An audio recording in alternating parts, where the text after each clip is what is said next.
Hi, welcome to Purposeful Progress newsletter. I'm Shannon Lovgren. I am here to give you tips and tricks on sustainability, life hacks, and introduce you to a fabulous changemaker of the week. So let's get into it. The holidays. They are festive on the outside and slightly unhinged on the inside. At least that's how I think of the holidays.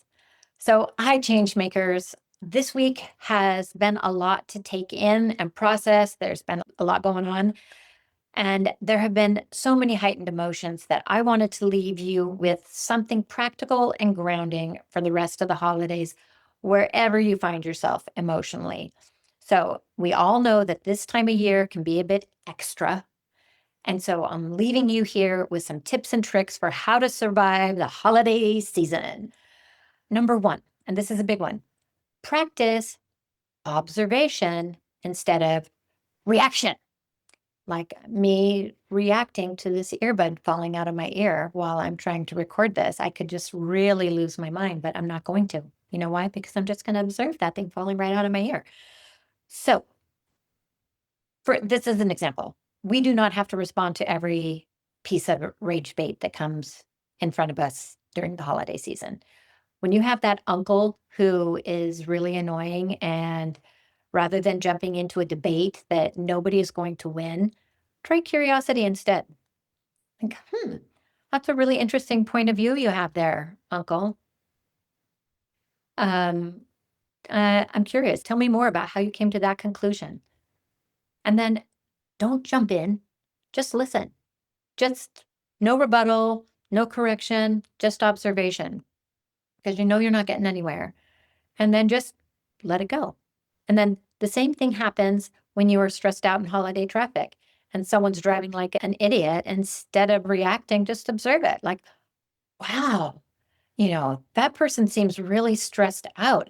That is some truly terrible driving. I hope they get home safe. Just observe it. You don't have to participate in it. You don't have to respond to everybody else's nervous system. That's not your nervous system. So you be regulated and let it go. Number two, be intentional with gifts. Give yourself permission to pause and ask, like, does this gift really add any value to this person's life? Will they be delighted by this thing? And if it's an obligation, just consider something else that is less capitalistic and maybe more creative. You can write a handwritten note or share an experience or a favorite recipe or time together or a donation in their name or regifted item from your house. It's vintage and I thought you'd enjoy it, or a plant. Something, but don't get sucked into you have to get to give. It's not very satisfying.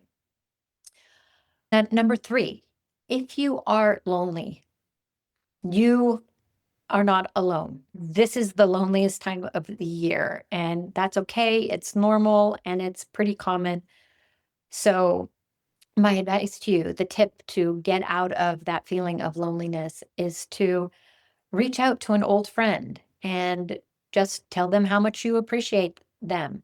You don't have to say, "Hey, I'm lonely and I just thought I'd call and reach out to you." You can say, "Hey, I was thinking about you and I just wanted to know I appreciate our friendship." And um, most people will be delighted to hear from you. And if they're not, that's okay. You're just still appreciating the fact that you have a relationship with that person. And if for some reason that doesn't work out, go visit an elderly care center. There are so many elderly people who are really, really lonely this time of year. And just by showing up, you can really bring a lot of joy. Um, you can also attend the local neighborhood event, be part of your community, just show up and do something with a group of people. Or three, you can volunteer a few hours. Like there's plenty of opportunities to volunteer at this time of year.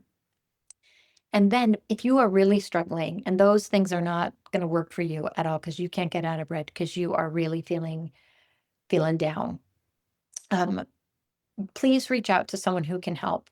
In the US, you can text or call 988 for the Suicide and Crisis Lifeline. You don't have to be alone when you are that lonely and that desperate. There are people who are trained and willing to talk to you, and that's their joy. And finally, number 4, this is the 4th tip to close out the year, is focus on love. Just in general, it's just like this is what you're going to be focusing on is love. And I think it's a great way to survive the holidays, but also a great way to end the year. Think about who you love. Think about what you love. And that can be the random things, but just by thinking about what you love, it can bring you joy. So for instance, I love this orange stapler. Nothing special. It's just an orange stapler, but it brings me joy. I love it. I think it's fun. And it's good for me to look around my home and say, I love this thing. And I love these people. And I love these activities. I love my morning workout. I love it. Love is not a thing, though. When I think of love, I think of it as an energy that flows.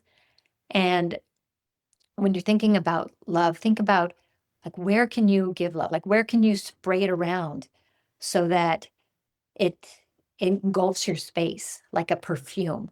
So, soon you have this dust of love surrounding you, like stinking up the place in like the best possible way.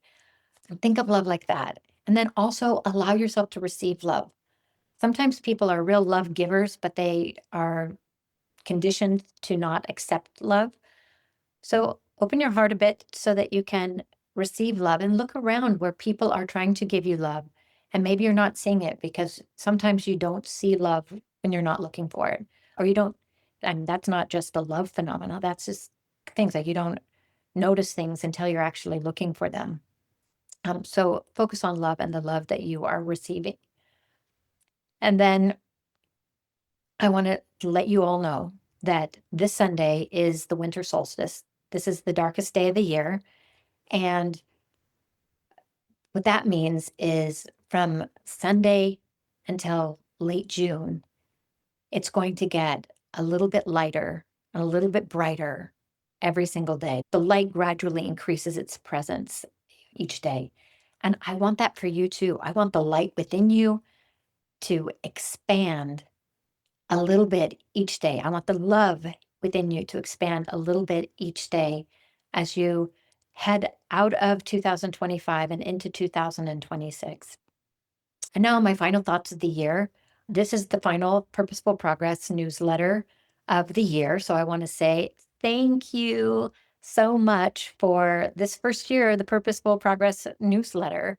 It's been fun. I've learned a lot. I have connected with so many people, and I am just very, very grateful. So thank you for being here. Thank you for the gifts that you give the world. Thank you for caring, and thank you for striving to make things better and for doing the good that you were meant to do. I am wishing you peace as you close out 2025 and phenomenal new beginnings as we step into 2026. So thank you so much, and I look forward to seeing you in 2026. Bye, Changemakers. Thanks for watching the Purposeful Progress newsletter. Hit like and subscribe, tap that bell so you don't miss an episode. And if you want to go deeper, look into my Sustainability for Changemakers course and subscribe to our newsletter. Links are below. And if you would like one-on-one coaching with me, go to shannonlovgren.com. And I will see you next time.